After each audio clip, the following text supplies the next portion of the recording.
So here I was looking at the class classifications for cars to race up Pikes Peak, and one that caught me was Pikes Peak Open, production-based vehicles with unlimited permitted modifications. Oh yes. I'm going to arbitrarily and randomly look at one of these cars and we're going to make an unlimited modification version of it. So how am I going to do this randomly? Just close my eyes and move this up and down until I've lost where I am and then select one. We have selected the Mueller Prowler. Ah, okay. That we can do. But which one am I doing? The Prowler or the Prowler clone? I'm not sure. Anyway, let's grab the entire car because we're going to be making it out of different materials. I happened to accidentally select a very powerful car. This is good. I like this. I was actually kind of hoping that I would select a truck and then do something like that Escudo Pikes Peak car.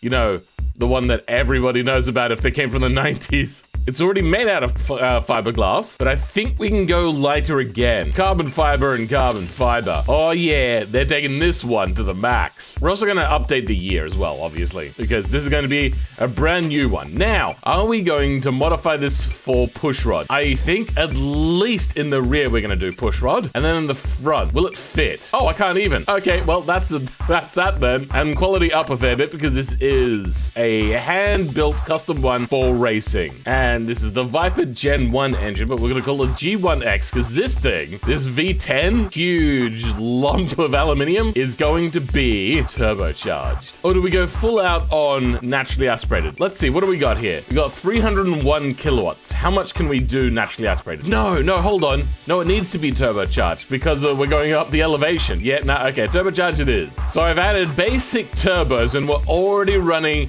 and up the fuel quality and we're already running into issues. So yes, we are going to upgrade this. That should be way more than enough needed. We're going to say that everything has just got like a little bit more of a quality about it. So like the head's been ported, no variable valve timing, a really high quality custom fuel system. The exhaust is going to be handmade, very high quality, no catalytic converter, and big-ass exhausts. Now it just comes down to minor tuning. We've already given the thing a bit of a cam lift. It was, I think, at a 35, and now it's at a 50 grind. So we'll say that they put in a performance camshaft, except we're already running into issues here. So what if we go better connecting rod and forged crankshaft? Now we can go up to 7,200 RPM. We've already increased the power by 130 kilowatts, but we can go much further than that. We got 1% damage on our connecting rod, but let's hope that it's not the sort of issue that can be solved by only using this engine once. All right, yeah, no, 15% damage on the con rods. Unfortunately, I think we're gonna have to upgrade it. Lightweight, oh my God, our only option is titanium. All right, let's increase the quality instead. There we go. Now we have a high enough quality, and now we can increase that RPM again. All right.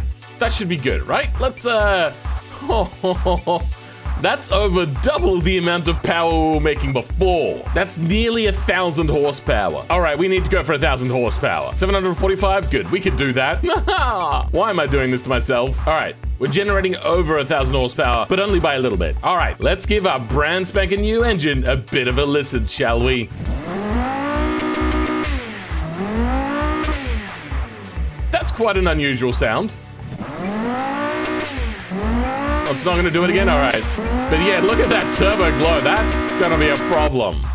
Yikes. It seems that our gearing is very peculiar. We are going to keep it with sequential. We're not going to bother upgrading that. We'll say that they've got a very powerful sequential gearbox in there. We are thinking about upgrading maybe to all-wheel drive, though. That is... oh, it feels so necessary. With this amount of 1,000 horsepower, trying to do a Pikes Peak climb up a very dangerous mountain road, I think, yes, we are going to go all-wheel drive. And then down this to maybe something like 65% to the rear. Semi-slicks, we've already got semi-slicks, so that's good. Looks like we need to widen out the front fenders a little bit to fit in bigger tires. There we go. Okay, I like where that is sitting. We're at about 85 when it starts to become uncontrollably understeery. We are going to be putting on some aerodynamics, so that's nothing to look at yet. We're going to down this to a basic one seat, and it's going to be a quality seat as well. We could leave traction control on, but ABS is the big one there, so we'll keep that. Safety, we're going to drop that to something a little bit lighter, like say, basic 10s. So we've dropped a whole bunch of the things and we've stuck in a roll cage. Oh, sorry, basic noughts. This is all gonna stay exactly the same way, but we're gonna select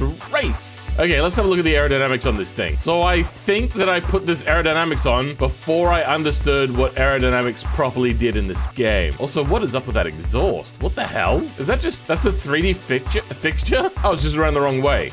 Well, that's fine. Is this mesh? I get the feeling that some things have gone awry here. I don't remember doing that. Then again, my memory is pretty bad. Wait, that exhaust is over an exhaust. What the hell? What is going on here? Some very weird decisions I've made, apparently. Oh, that wasn't meant to be mesh. That was meant to be cutaway, because apparently this isn't cutting away.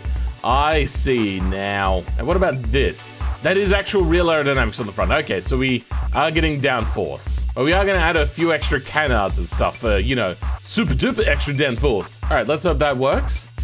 And then we're going to put a big ass wing on the rear. Probably something with a gooseneck. Here we go. This will work. Very basic design. The sort of thing that you can just easily pick up. And did I have the windows invisible? Was there meant to be an interior with this thing?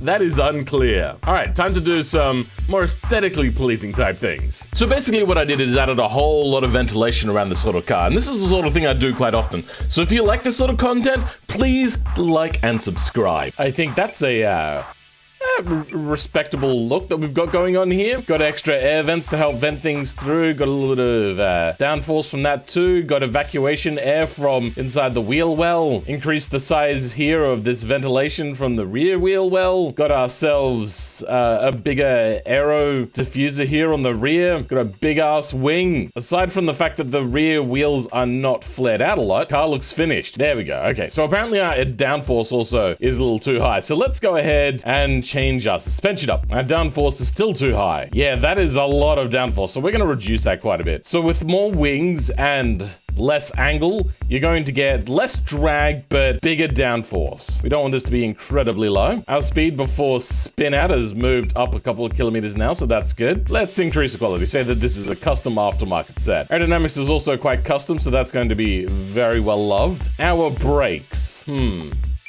I think they're fairly good. Though we are going to change the bias to the front. That's problematic, honestly. All right, our 0 to 100 is now 2.4 seconds. What was it previously? 4.7 seconds previously. And apparently the gearbox is all wrong. What? That is so weird. So our top speed is 324, which is a good number. We aren't expecting to go a whole lot faster than that, if reaching that at all. Kind of feel like I want more downforce, though. Kind of feel like I need a lot more downforce. There's a lot of downforce in here that's kind of just ignored. So we're going to fix that by putting in 2 invisible wings. Oh yeah. Let's grab this modular wing. There we go. Much better. That should be enough. Right, let's go take this over to BeamNG. Wow, this video is so much easier and quicker to make when I've already made it before. By that I mean that I made the car previously, not the entire video. My bad. Sorry. That has quite an unusual sound. That is a very weird sound. Let's give this thing a bit of a drive. Lots of traction control kick in there. That was just such a smooth takeoff. Now, our control is quite good. It seems that we may have a little too much rear downforce. I can't even handbrake it, there's so much rear downforce. God damn. Okay, let's turn traction control off, see if that helps. Because we're not going to be driving up Pikes Peak with traction control on. Jeez, that'd be crazy. Oh my god. Yeah, this thing won't handbrake very easily. Boy. So we have about 450 on the front and 260 on the rear. Let's see what happens. Okay, we're bottoming out in the rear, but we have gone up to nearly a ton extra on the rear. That's too much downforce on the rear, and the front has gone up to 600, so that's about double. No, 1.5 times? Yeah. Let's take a rear wing off, and that should help us out quite a bit. Okay, Mr. Invisible Wing, where were you, by the way? Right there? Yeah, you can go bye-bye. And front, kind of feel like I want to put an extra on there, but we'll leave it for now. This should be good. So when you have a lot of weight on the, downforce on the rear, it's going to push the rear down, which is actually going to reduce the angle of all wings. So hopefully this time we're going to see a little bit more downforce on the front this time. I think we got up to 600. What was that? Wait, what? God damn it, aerofoils are falling off now? Are you serious? Ah, god damn it. I wonder if that was also happening previously as to why we got less downforce at the front. All right, how do we fix this front wing? How do we affix it? Hey, I'm funny. Maybe it's just this type of wing. So let's get rid of that one and try a different sort. You know, I just had another idea. We'll get to that in a minute. Now, I do like this, how it fits the shape with this. But I could drop that for a proper bit of downforce. Or maybe we could do a twofer with the downforce here. How does that look? It looks like it's kind of meant to be there. Maybe if we move that a little bit.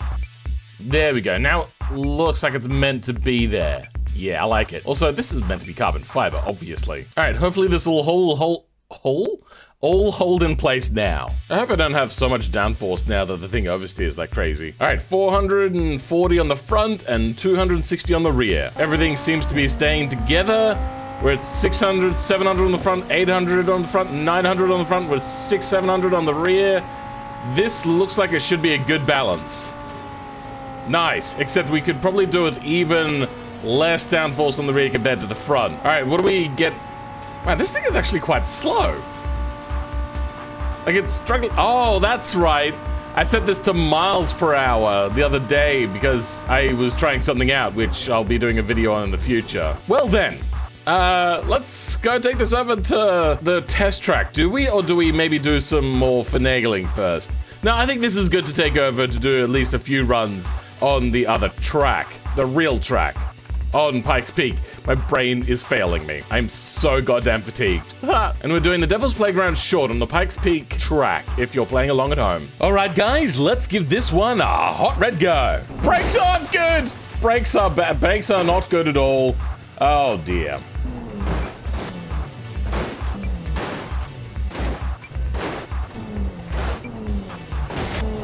Oh, God. Wait, my brakes are cooked? What? No way. Nah, mate, nah. That's impossible. Well, guys, it seems that my brakes cook about a third of the way up. That is...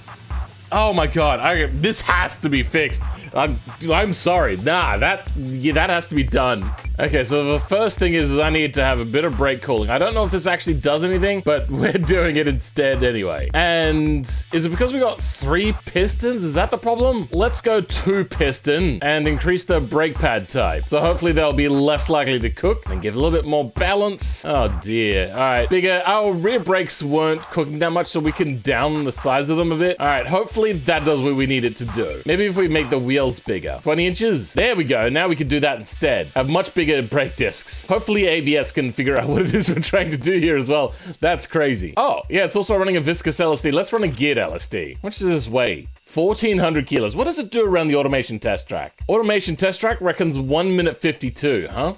Nice. Okay, let's do this. Oh, our brakes are better this time round. But only by a little bit. No! Eventually, though, I put down a good lap time.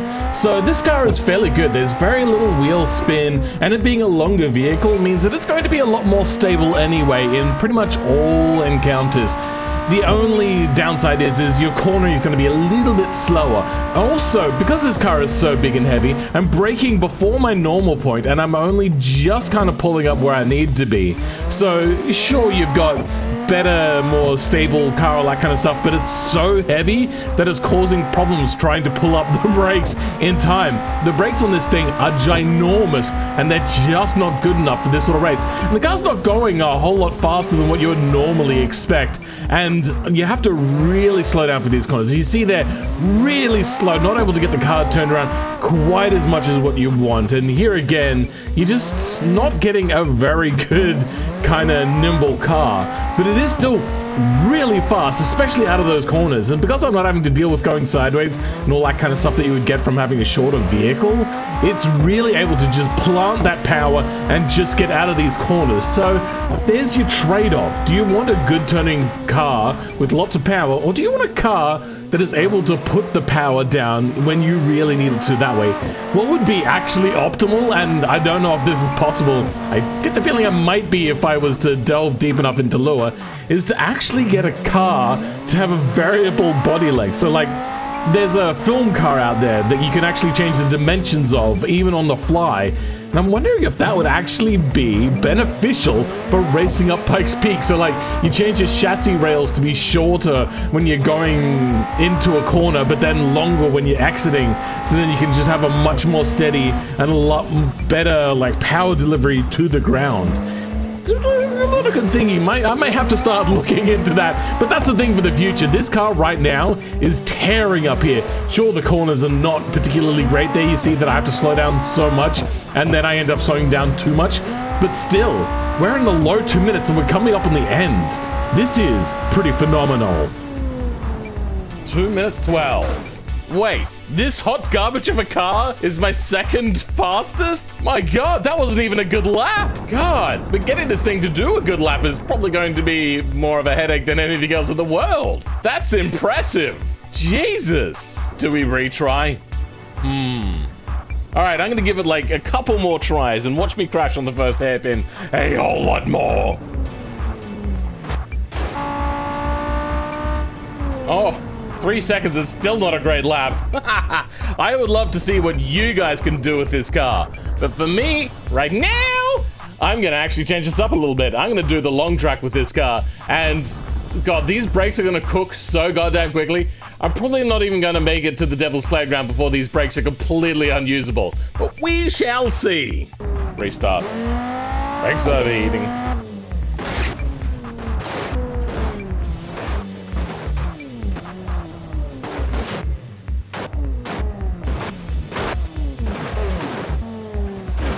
All right, I give up. That's it. I've had it. Nope. Yep.